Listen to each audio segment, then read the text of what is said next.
तो आइए दोस्तों, आज अपन शुरू करते हैं राजस्थान राज्य निर्वाचन आयोग।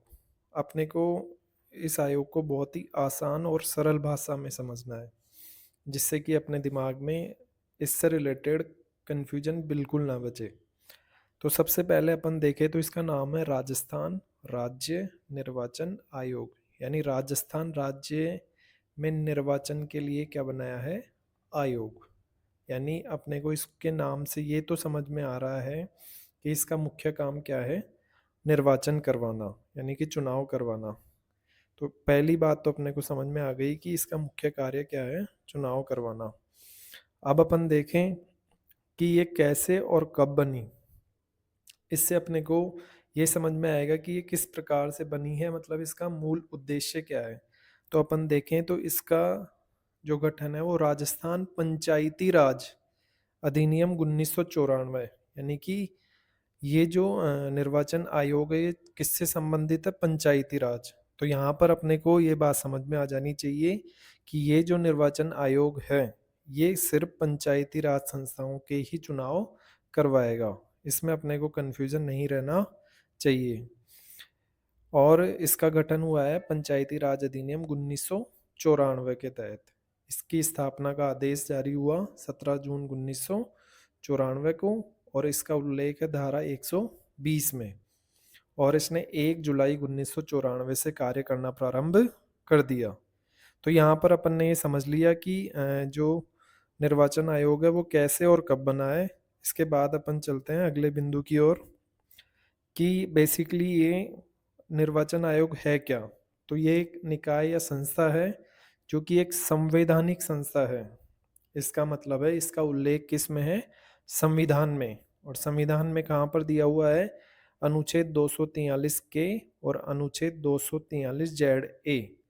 अनुच्छेद 243 के में तो है पंचायती राज संस्थाओं हेतु। पंचायती राज संस्थाएं अपन जानते हैं कि ग्राम पंचायत, पंचायत समिति और जिला पंचायत। और नगरीय संस्थाएं होती है नगर पालिका, नगर परिषद और नगर निगम। उसके बाद में देखें तो ये जो आयोग है वो एक सदस्यीय, यानी इसमें एक मुख्य निर्वाचन आयुक्त होता है और इसका मुख्य कार्य है निर्वाचन का। निर्वाचन भी किसका है, अभी अपन ने देखा केवल पंचायती राज संस्थाओं का। यानी कि राजस्थान के जो विधानसभा के चुनाव है वो ये आयोग नहीं करवाता है। ये बात अपने को समझ में आ जानी चाहिए, क्योंकि इसका गठन ही किसके तहत हुआ है, पंचायती राज अधिनियम। इसका मतलब इसका काम सिर्फ किससे रिलेटेड है, पंचायती राज संस्थाओं से। आगे अगर अपन चलें तो देखें कि इसकी संरचना क्या है। तो संरचना को अपन देखें तो संरचना में एक मुख्य निर्वाचन आयुक्त होता है। मुख्य निर्वाचन आयुक्त होता है, ये एक सदस्यीय आयोग है, यानी इसमें सिर्फ ये एक ही व्यक्ति है। तो यहाँ अपन देखें तो मुख्य निर्वाचन आयुक्त की सहायता के लिए सचिव होता है। सचिव आईएएस रैंक का सीनियर अधिकारी होता है, सीनियर। इसके नीचे जिला निर्वाचन अधिकारी होते हैं। और आपने अगर चुनाव देखे हों तो सामान्यतः पूरा प्रशासन चुनाव में कार्य कर रहा होता है। तो जिला निर्वाचन अधिकारी के नीचे उप जिला निर्वाचन अधिकारी, उसके अलावा शिक्षक गण होते हैं, पटवारी, ग्राम सेवक, सभी लोगों को इसमें जिम्मेदारी दी जाती है और सबके सम्मिलित प्रयास से ही चुनाव संपन्न कराए जाते हैं। अब अपन आगे बढ़ते हैं। आगे अपन देखें कि मुख्य निर्वाचन आयुक्त इसका कार्य क्या है। इसको आप ध्यान से देखो तो निर्वाचन का अधीक्षण, अधीक्षण मतलब सुपरविजन। यहाँ अपन सुपरविजन शब्द ज़्यादा बेहतर समझते हैं, क्योंकि अपन ये शब्द ज़्यादा काम में लेते हैं अधीक्षण के बजाय। निर्देशन यानी डायरेक्शन, और संचालन यानी सिस्टमेटिक तरीके से चलाना। तो ये तीनों शब्द अगर आप ध्यान से देखो तो सामान्यतः ये किसी भी प्रशासन में जो हायर रैंक पे होते हैं, यानी कि आईएएस सीनियर, उन्हीं को ऐसा कार्य दिया जाता है। तो आप देखोगे कि मुख्य निर्वाचन आयुक्त जो सीनियर आईएएस होते हैं, यानी जो रिटायर हो गए, उन्हीं को मुख्य निर्वाचन आयुक्त बनाया जाता है।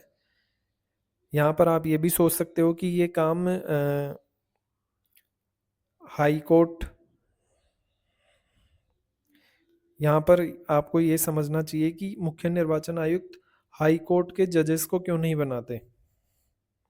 आपने देखा होगा कि कुछ आयोग ऐसे हैं जहाँ पर हाई कोर्ट के जज अध्यक्ष होते हैं, जैसे राजस्थान राज्य मानवाधिकार आयोग। जबकि यहाँ पर जो मुख्य निर्वाचन आयुक्त है वो आईएएस रैंक का होता है, क्योंकि निर्वाचन का जो कार्य है सामान्य प्रशासन ही करता है और प्रशासन ही इसको बेहतर समझ सकता है। इसीलिए मुख्य निर्वाचन आयुक्त जो अतिरिक्त मुख्य सचिव रैंक के अधिकारी या उसके समकक्ष अधिकारी को बनाया जाता है, जो सामान्यतः सेवानिवृत्त हो जाता है। इसके बाद में मुख्य निर्वाचन आयुक्त की नियुक्ति की जाती है राज्यपाल के द्वारा और मंत्रिपरिषद की सलाह से। यानी मंत्रिपरिषद सलाह देगी, उसके अनुसार राज्यपाल मुख्य निर्वाचन आयुक्त की नियुक्ति करेगा।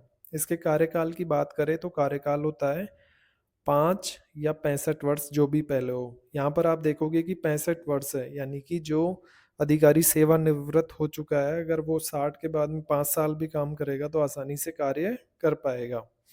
ये 5 या 65 था। इससे पहले ये 6 और 62 वर्ष था, जिसे जो द्वितीय मुख्य निर्वाचन आयुक्त थे नेकराम मसीन जी, उन्होंने सरकार को प्रस्ताव भेजा था कि इसको आप 5 और 65 कर दो। तो उनके प्रस्ताव के आधार पर ही से 5 और 65 किया गया। इससे पहले 6 और 62 कार्यकाल हुआ करता था, यानी कि 6 वर्ष या 62 वर्ष, जो भी पहले हो जाए। इसके आगे अपन देखें तो त्यागपत्र है राज्यपाल को, यानी मुख्य निर्वाचन अधिकारी है, सॉरी, मुख्य निर्वाचन आयुक्त जो त्यागपत्र देगा वो राज्यपाल को। और दूसरा एक तरीका है महाभियोग। यहाँ पर आपको ये बहुत ही अच्छा सवाल है कि ये यहाँ पर महाभियोग क्यों लिखा हुआ है। तो यहाँ पर अपने को ये चीज समझनी पड़ेगी कि जो भी संविधान का मूलभूत ढांचा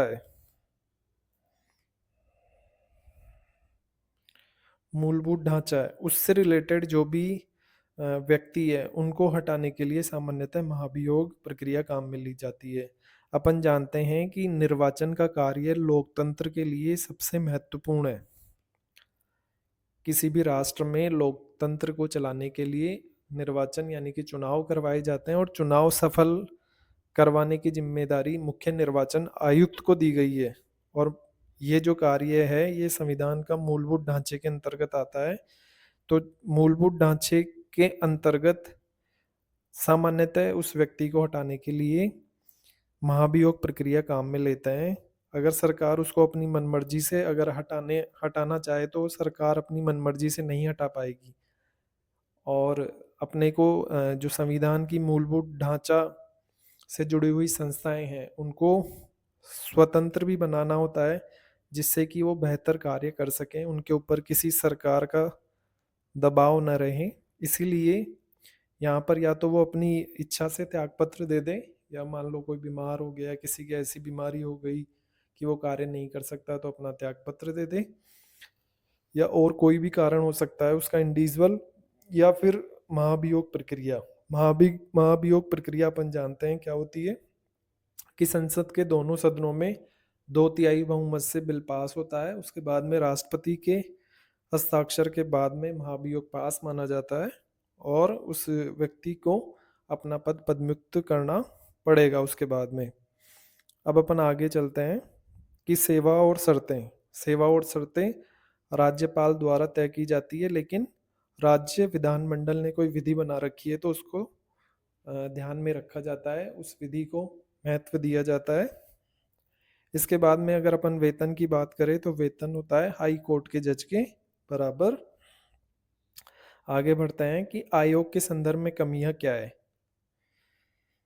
जो कि इसके स्वतंत्र कार्य में बाधा बनती है, या संविधान के जो मूलभूत ढांचा है लोकतंत्र और उसका आधार है निर्वाचन, उसको बेहतर तरीके से कार्य करने के लिए कुछ चीजें हैं जो कि इस आयोग की कमियां हैं। वो देखते हैं अपन कि जो मुख्य निर्वाचन आयुक्त है उसकी योग्यता का कोई उल्लेख नहीं है कि किस स्पेशली मेंशन नहीं है कि किस योग्यता के व्यक्ति को या किस उम्र के व्यक्ति को आयुक्त बनाया जाएगा। ये सरकार के ऊपर रहता है। सरकार राज्यपाल को सिफारिश करती है और राज्यपाल फिर मुख्य निर्वाचन आयुक्त को नियुक्त करता है। उसके बाद में आगे देखें तो पुनर्नियुक्ति पर प्रतिबंध नहीं है, यानी उसको दोबारा भी नियुक्त किया जा सकता है। और तीसरा है अन्य नियुक्ति पर रोक नहीं, यानी मुख्य निर्वाचन आयुक्त आगे जाकर अन्य संस्था में भी कार्य कर सकता है। जैसे यहाँ से रिटायर हो गया 65 वर्ष के बाद और बाद में उसे राजस्थान राज्य मानवाधिकार में ले लिया, क्योंकि वहां पर तो लास्ट उम्र 70 है। आगे बढ़ते हैं।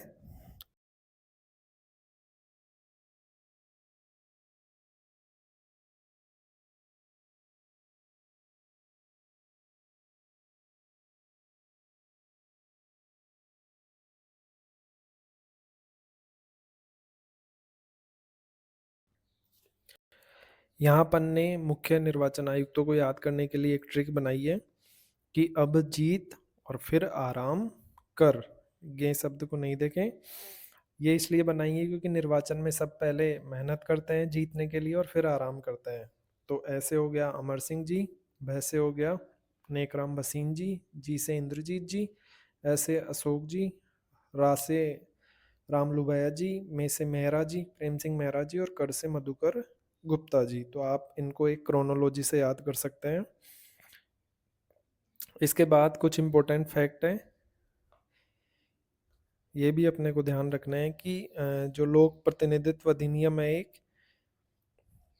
1951 का, इसके अनुसार मुख्य निर्वाचन अधिकारी होता है जो कि मुख्य निर्वाचन आयुक्त के अधीन होता है और उसकी सहायता के लिए होता है। उसकी नियुक्ति जो देश के मुख्य निर्वाचन आयुक्त होते हैं यानी केंद्रीय निर्वाचन आयुक्त द्वारा राज्य सरकार द्वारा सुझाए गए पैनल में से की जाती है। बहुत ही महत्वपूर्ण फैक्ट है। इसके बाद में मुख्य निर्वाचन अधिकारी होता है, वो अनुशासनात्मक कार्रवाई नहीं करता, केवल मुख्य निर्वाचन आयुक्त को ही ये अधिकार है। और लास्ट में है कि निर्वाचन आयुक्त की चुनाव स्थगित करने की शक्ति को न्यायालय में चुनौती नहीं दी जा सकती है। तो ये कुछ इंपॉर्टेंट फैक्ट है। इस तरीके से आज अपन ने राजस्थान राज्य निर्वाचन आयोग को बेहतर तरीके से और आसान और सरल भाषा में समझना है और निश्चित ही आपको ये समझ में भी आया होगा। तो आप इस वीडियो को एक दो बार ध्यान से देखें और अपने नोट्स बनाएं और थोड़ा सा समझने का प्रयास करें कि मुख्य निर्वाचन आयुक्त आईएएस रैंक के अधिकारी को ही क्यों बना रहे हैं, इसका कार्य क्या है, किस अधिनियम से बनाया गया है। तो थोड़ा सा अगर अपन इनको समझ के याद करेंगे तो डाटा ज़्यादा आसानी से याद रहेगा। आप इसको एक दो बार देखें और अपने नोट्स बनाकर याद करें। धन्यवाद।